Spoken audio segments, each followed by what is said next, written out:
Alright, it's dry. So I'm going to do a brown again. And if you can sort of find different pieces, like this piece sort of fits into right there, then you would want to like link it. So like right here there's an open spot, so I would want to try and put that in between it. So it sort of gives the illusion that you have more than one stencil when you're being cheap and only having one. And for tire camouflage, you really don't have to worry about the stencil absolutely touching the gun, like in digital, other than instead of a nice pixelized square, you get a circle, and you don't want that. But on this one, it really doesn't matter, because in the end, you sort of want it all to like flow into like one massive blotch that just was like completely dragged across the gun.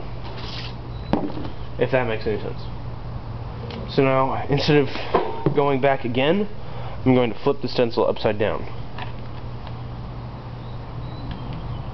Excuse me.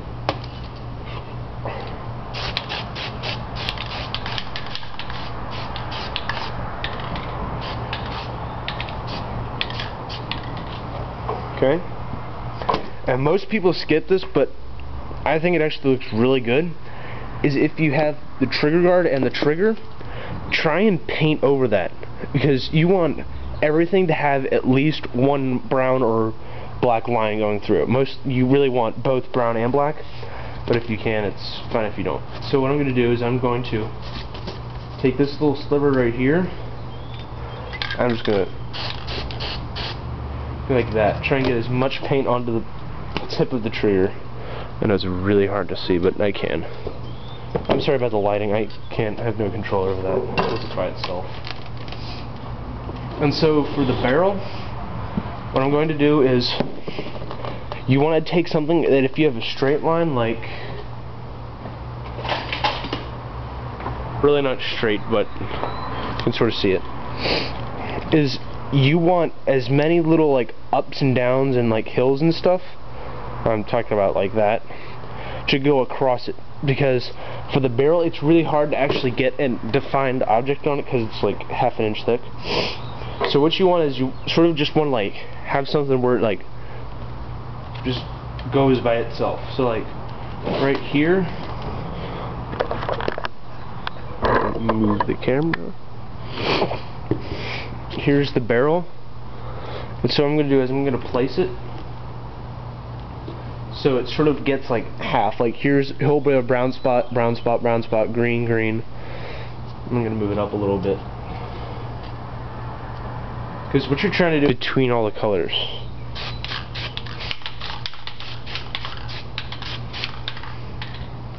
And you don't ever want something that has all green or all brown, like the front sight right here.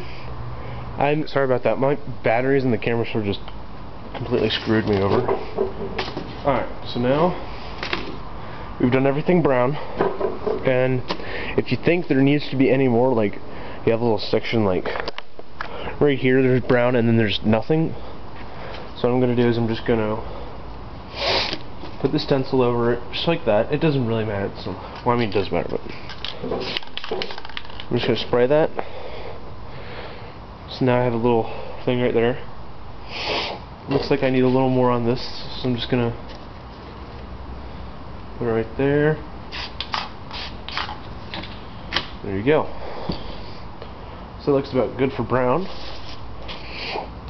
And now we're going to do black. Okay. So switch the camera. Let's see. Alright. So now again, you want to try and cover up as much brown as possible. And you want to leave the stencil off of the gun. So like, you just don't want to do it right here, because then it'll sort of end. So you just want to put it like that.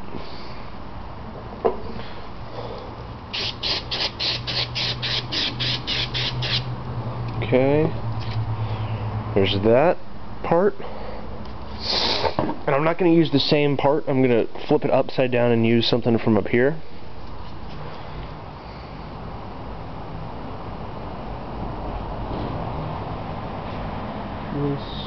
No, because it really really need something to fit in there. I don't have anything. Oh well.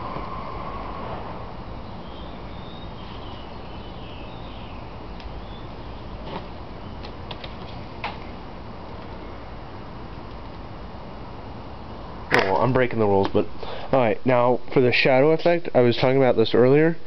If you press it down all the way, you're just going to get a fine line.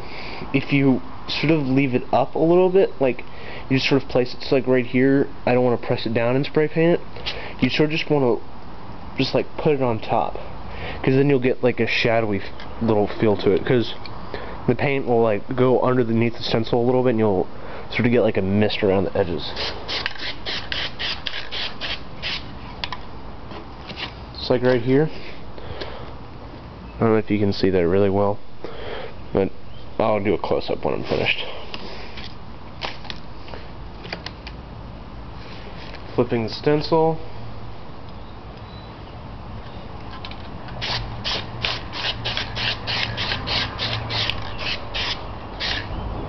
Alright, now I'm going to do the rest of the barrel.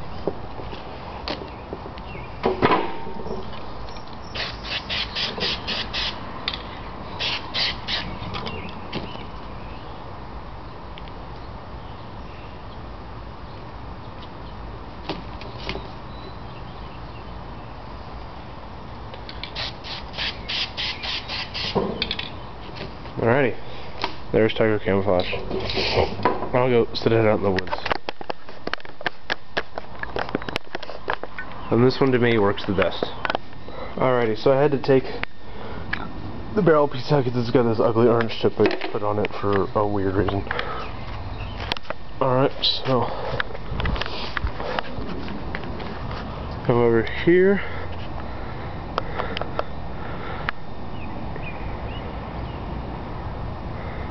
Look, now 3 times.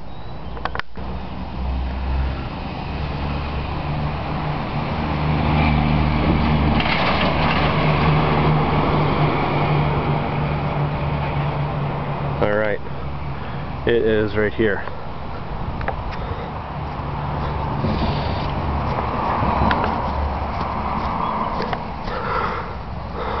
There you go, I let the light reset on it. And it is hiding within the bushes. So yeah, this one definitely does work the best out of all the camouflage patterns I've ever done.